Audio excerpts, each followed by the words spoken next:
प्रिय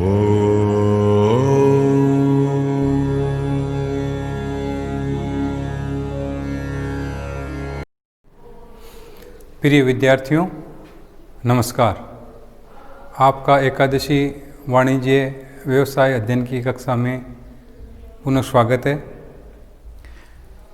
आज हम वाणिज्य के बारे में पढ़ेंगे। सामान्य बात में कहते हैं कि वाणिज्य विषय है, वाणिज्य विषय ले लीजिए, इसके अंदर क्या क्या स्कोप है। लेकिन वाणिज्य है क्या वास्तव में? एक छोटा सा शब्द दिखाई देता है कि वाणिज्य है, लेकिन वास्तव में वाणिज्य एक विस्तृत शब्द है। वाणिज्य के अंदर हम व्यापार और व्यापार की सहायक क्रियाएं सम्मिलित कहते हैं। वाणिज्य शब्द आते ही हमारे दिमाग में यही आता है कि व्यवसाय से संबंधित कार्य है। तो वाणिज्य के अंदर व्यापार और व्यापार की सहायक क्रियाओं को सम्मिलित करते हैं, जिसमें पूरे देश और विश्व की अर्थव्यवस्था है वो टिकी हुई है। वाणिज्य में व्यापार और व्यापार की सहायक क्रियाएं सम्मिलित करते हैं। अब बात आती है कि अपनी व्यापार क्या है। व्यापार से मतलब है वस्तुओं और सेवाओं का क्रय विक्रय करना। किसी भी व्यवसायी के द्वारा, किसी भी व्यापारी के द्वारा अपनी वस्तुओं और सेवाओं का क्रय विक्रय लोगों की सेवा करते हुए विक्रय करना और बदले में लाभ कमाना।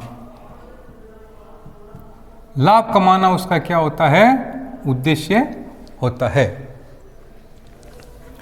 लोगों की सेवा करते हुए व्यापार में विभिन्न प्रकार की वस्तुओं और सेवाओं का क्रय विक्रय किया जाता है और बदले में लाभ कमाया जाता है। एक व्यवसायी के समय हर समय जोखिम रहती है। लाभ को जरूरी नहीं है कि व्यवसाय को लाभ ही हो, हानि भी हो सकती है। जोखिम का मतलब ही हानि से है। विभिन्न प्रकार की जोखिम रहती है। प्राकृतिक आपदाएं आ सकती है। व्यापारी का अपना जो भी माल क्रय किया हुआ है प्राकृतिक आपदाओं के कारण नष्ट हो सकता है। उसमें भविष्य के अंदर हर समय उसकी अनिश्चितता बनी रहती है। व्यवसायी व्यापार उसे कहते हैं जिसमें पूंजी लगाई जाती है। वैध व्यवसाय किया जाता है। वैध व्यवसाय से तात्पर्य है कि कानून के द्वारा जो मान्यता प्राप्त होता है वही व्यवसाय किया जाता है। और व्यवसाय है वो एक लगातार चलने वाली प्रक्रिया है, निरंतर चलने वाली प्रक्रिया है। ऐसा नहीं है कि कुछ समय के लिए किया गया वस्तुओं और सेवाओं का कार्य है वो व्यवसाय होता है। जैसे मोहन ने सोहन को अपना पेन 10 रुपये में क्रय कर 12 रुपये में बेच दिया। मोहन ने सोहन को 12 रुपये में 10 रुपये में क्रय किया हुआ पेन था, 12 रुपये में बेचा है। 2 रुपये का लाभ हुआ है। वस्तु भी खरीदी है, उसको बेचा भी है, लाभ भी हुआ है, वैध भी है। लेकिन वो लगातार चलने वाली प्रक्रिया नहीं है। और लगातार चलने वाली प्रक्रिया नहीं होने के कारण उसे व्यवसाय नहीं कहा जा सकता है।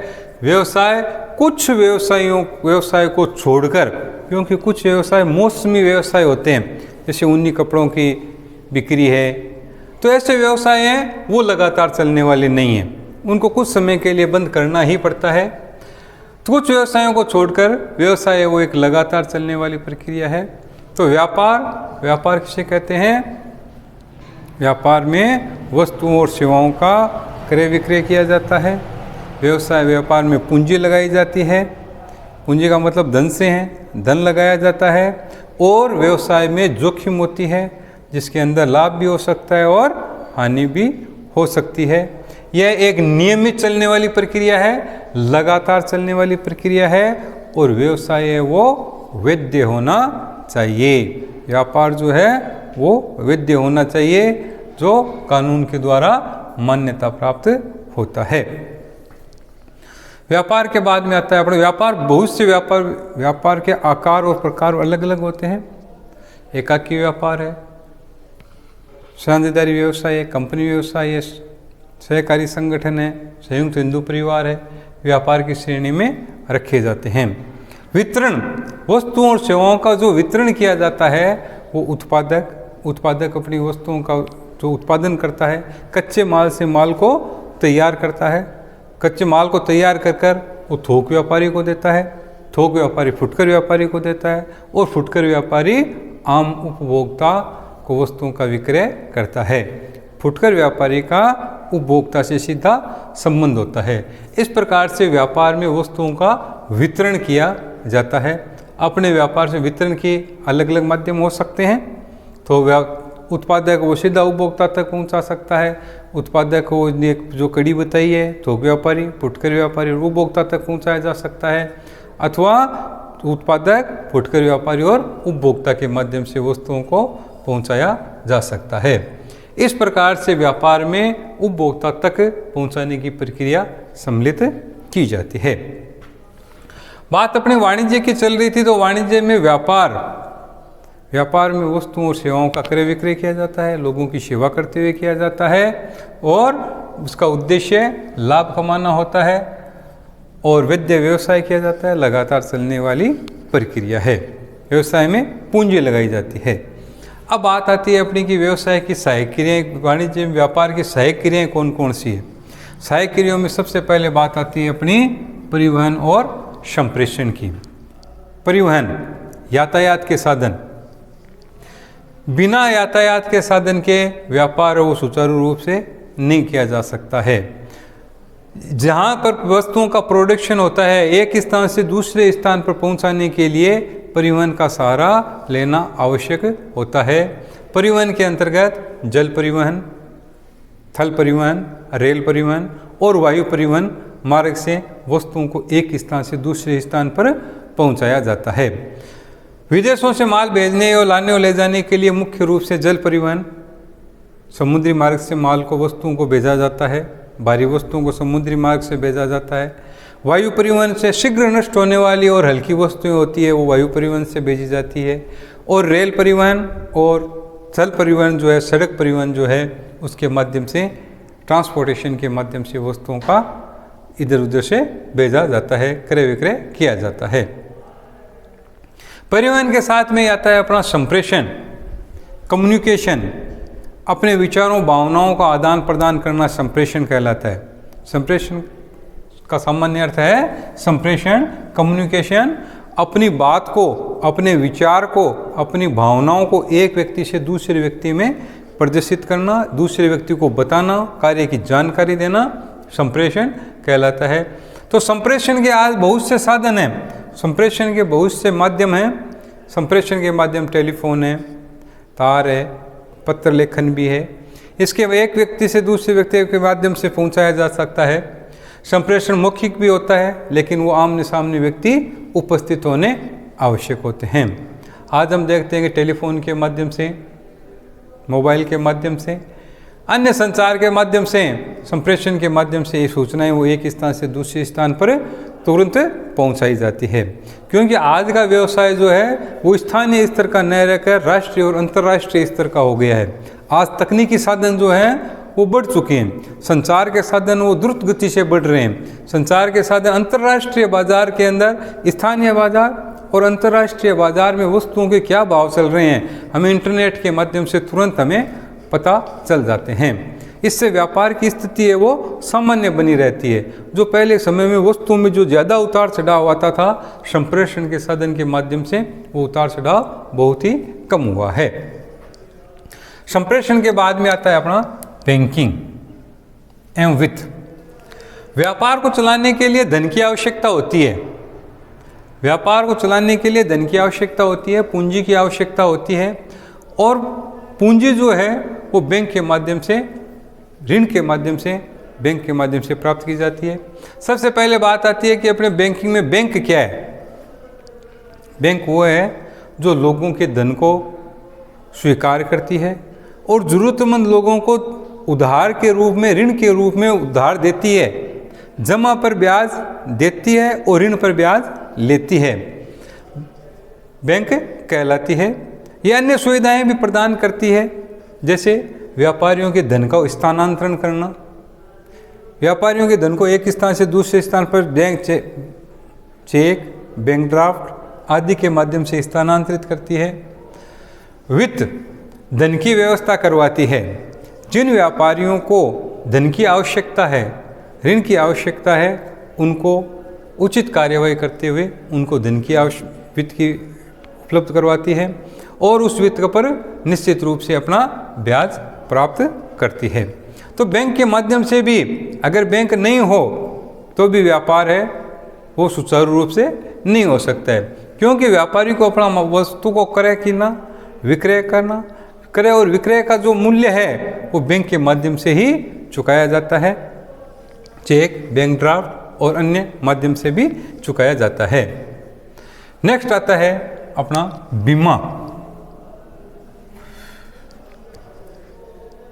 सबसे पहले बात आती है कि अपनी बीमा क्या है। तो बीमा है वो भविष्य अनिश्चित है और भविष्य में होने वाली दुर्घटना या घटना से सुरक्षा प्रदान करने के लिए बीमा कंपनी वो बीमा करती है और बदले में अपना प्रीमियम लेती है, बदले में प्रीमियम प्राप्त करती है।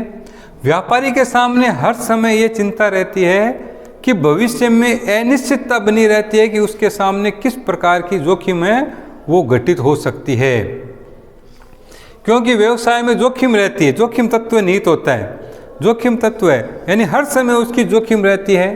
प्राकृतिक आपदा हो सकती है, भूकंप, अतिवृष्टि, अनावृष्टि, आग से माल नष्ट हो जाना, यातायात के अंदर समुद्र माल है वो नष्ट हो जाना। इस प्रकार से व्यापारी के सामने हर समय अनिश्चितता बनी रहती है। इससे बचने के लिए व्यापारी अपने माल का बीमा करवाता है। बीमा कंपनी से अपने माल का बीमा करवाने के बाद में व्यापारी वो निश्चिंत हो जाता है कि मैंने अपने जो माल का बीमा करवाया है वो अब सुरक्षित है और बीमा कंपनी बदले में प्रीमियम प्राप्त करती है। बीमा कंपनियों में अग्नि बीमा, समुद्री बीमा अथवा विभिन्न प्रकार की जो बीमा है व्यापारी है वो अपने माल का करवा लेता है, जिससे भविष्य में होने वाली घटना से वो निश्चित हो जाता है कि जितने उसका माल का बीमा करवाया हुआ है अगर घटना घटित होती है तो उस माल का मूल्य है वो बीमा कंपनी से उसे प्राप्त हो जाता है। इस प्रकार से व्यापार की सहायक क्रिया बीमा के रूप में कार्य करती है। बीमा के बहुत से प्रकार हैं, जीवन बीमा, अग्नि बीमा, समुद्री बीमा, विविध बीमा और सामाजिक बीमा, जहाँ पर विभिन्न प्रकार के कर्मचारियों से संबंधित कार्य किए जाते हैं वहाँ पर सामाजिक बीमा भी किया जाता है। इससे भी व्यापारी को निश्चित हो जाता है कि हमारे कर्मचारी जो कार्य कर रहे हैं उनका बीमा किया हुआ है, अगर उनको किसी प्रकार की घटना घटित होती है तो उसे राशि प्राप्त हो सकती है। नेक्स्ट आता है अपना भंडारण। भंडारण, गोडाउन।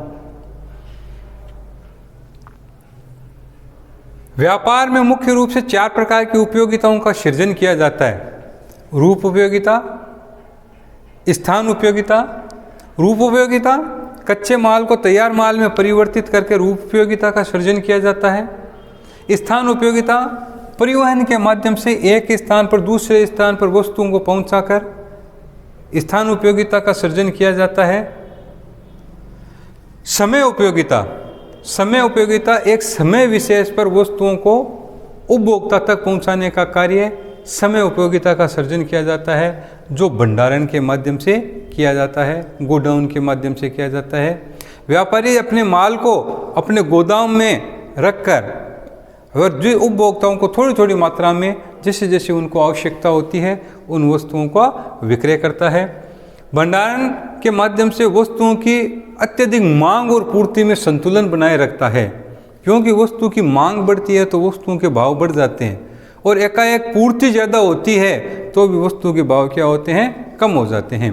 तो व्यापारी जो है वो मांग और पूर्ति में संतुलन बनाए रखता है ताकि उपभोक्ता संतुष्ट होकर वस्तुओं का उपभोग कर सके। ऊनी वस्त्र, जैसे ही सर्दी आती है ऊनी वस्त्रों की मांग है वो बढ़ती है। ऊनी वस्त्रों की जब मांग बढ़ती है तो व्यापारी अपने गोडाउन में पहले से ही ऊनी वस्त्रों को रख कर रखता है। अगर मांग ज़्यादा बढ़नी शुरू हो जाए और वस्तु की पूर्ति नहीं हो पाती है तो वस्तुओं के भाव बढ़ जाते हैं और भाव बढ़ जाते हैं तो मांग और पूर्ति में संतुलन नहीं हो पाता है। ऐसी स्थिति में क्रय करने की क्षमता है वो कम होती है। व्यापारी की साख भी गिरती है, वस्तुओं के भाव बढ़ते हैं तब ऐसी स्थिति में अपने गोडाउन में अंदर माल रखकर और समय पर उपभोक्ताओं को वस्तु की आपूर्ति करवाता है। नेक्स्ट आता है अपना विज्ञापन। विज्ञापन के माध्यम से सबसे पहले बात आती है कि विज्ञापन क्या है। विज्ञापन अवैयक्तिक प्रस्तुतिकरण है, यानी कि जो इसमें विज्ञापन किया जाता है वहाँ पर विक्रेता स्वयं नहीं होता है, वो किसी न किसी माध्यम से रेडियो, टेलीविज़न, अखबार, दीवार लेखन, होल्डिंग्स आदि के माध्यम से विज्ञापन किया जाता है, जो अपने उत्पाद की जानकारी जो है वो उपभोक्ता तक पहुंचाई जाती है। हमारा उत्पाद कितना ही श्रेष्ठ क्यों न हो, जब तक उपभोक्ता को उस उत्पाद की जानकारी नहीं होगी तब तक हमारा उत्पाद विक्रय नहीं हो सकता है। तो विज्ञापन जो है वो मुख्य रूप से सहायक होता है कि हमने कौन सा उत्पाद तैयार किया है, वो उत्पाद जो है वो उपभोक्ता तक पहुंचने के लिए सहायक होता है। रेडियो, टेलीविज़न, दीवार लेखन, पोस्टर, होल्डिंग्स और विभिन्न प्रकार के विज्ञापन हैं जिनके माध्यम से उपभोक्ता तक पहुंचाया जाता है। उपभोक्ता उसको बार बार में देखकर, समझकर और वस्तुओं को क्रय करने के लिए आकर्षित होते हैं। तो इस प्रकार से हम कह सकते हैं कि वाणिज्य शब्द जो है वो एक छोटा शब्द नहीं, कहने को छोटा शब्द है, लेकिन इसका अर्थ जो है वो एक विस्तृत है, जिसके अंदर व्यापार और व्यापार की सहायक क्रियाओं को सम्मिलित किया जाता है। व्यापार के अंतर्गत वस्तुओं और सेवाओं का क्रय विक्रय किया जाता है। मुख्य उद्देश्य इसका लाभ कमाना होता है और एक वैध व्यापार किया जाता है, लगातार चलने वाली प्रक्रिया है। व्यापार की सहायक क्रियाएं परिवहन, थल परिवहन, जल परिवहन, वायु परिवहन और रेल परिवहन। संप्रेषण, कम्युनिकेशन, सूचनाओं का आदान प्रदान करना। बिना सूचनाओं के आदान प्रदान के वो व्यापार है वो सुचारू रूप से नहीं चल सकता है। बैंकिंग और वित्त के अंदर धन का स्थानांतरण किया जाता है। बीमा, अपने माल की सुरक्षा की जाती है जिससे व्यापारी है वो निश्चित हो जाता है। भंडारण, गोडाउन में अपना माल रखकर भविष्य के लिए जब भी समय उपयोगिता का सृजन किया जाता है। विज्ञापन के माध्यम से वस्तुओं की जानकारी दी जाती है। इस प्रकार से व्यापार और व्यापार की सहायक क्रियाएं वाणिज्य में सम्मिलित की जाती है। धन्यवाद।